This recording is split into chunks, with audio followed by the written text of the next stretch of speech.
சாப்பிட்டு இந்த மாதிரி பிளாஸ்டிக் கவர் ரோட்லேயே போட்டு போயிடுறானுங்க கிரிக்கன்ஸ். அதாவது யானைக்கு சாப்பிடாத செத்துரும். பிளாஸ்டிக் கவர் எதாவது சாப்பிட்டோம்னா ஃபாரஸ்ட்டில் போடும்போது கீழே போடாமல் கீழே போய் டஸ்ட்பினில் இருந்து தான் போகணும்.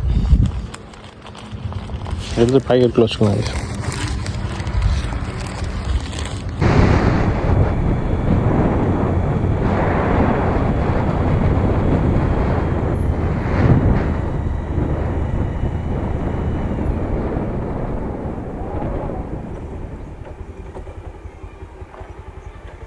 மேலே ஒருத்தவங்க கேரி பேக் போட்டு போயிட்டாங்க.